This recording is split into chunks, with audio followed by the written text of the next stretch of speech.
மாநில கல்விக் கொள்கை தொடர்பான அறிக்கையை ஓய்வு பெற்ற நீதியரசர் முருகேசன் தலைமையிலான குழு தயாரித்து முதலமைச்சர் மு.க.ஸ்டாலினிடம் வழங்கியுள்ளது.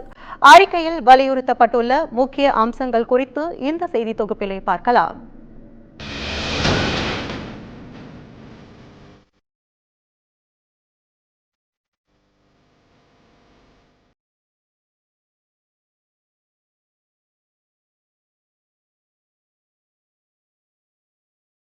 மத்திய அரசின் புதிய தேசிய கல்விக் கொள்கையை தமிழ்நாடு அரசு ஏற்க மறுத்தது.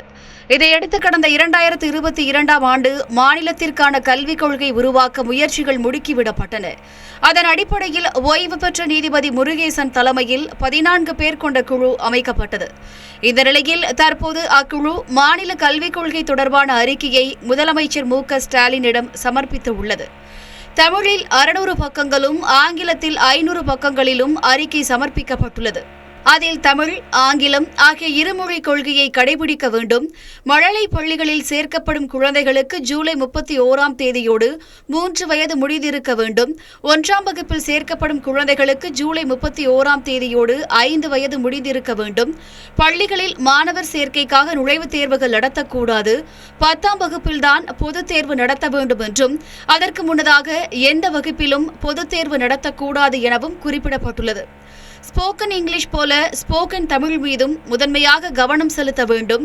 உயர்கல்வியில் சேர்வதற்கு நுழைவுத் தேர்வு நடத்தக்கூடாது.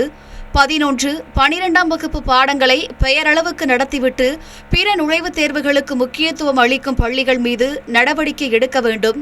மாநில கல்வி கட்டண நிர்ணய குழு நிர்ணயிக்கும் கட்டணங்கள் CBSE பள்ளிகளுக்கும் பொருந்துவதை அரசு உறுதி செய்ய வேண்டும். நீட் உள்ளிட்ட தேர்வுகளுக்கு பயிற்சி அளிக்கும் மையங்கள் மற்றும் தனியார் கல்வி நிலையங்கள் விளம்பரப்படுத்துவதை தடை செய்ய வேண்டும்.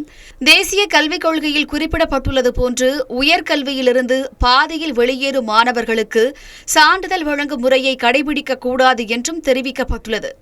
நீட் தேர்வை ஒருபோதும் தமிழ்நாட்டில் அனுமதிக்கக்கூடாது. உயர்கல்வியில் தேர்வுகளை புத்தகங்களை கொண்டு எழுத அனுமதிக்கலாம் எனவும் தெரிவிக்கப்பட்டுள்ளது.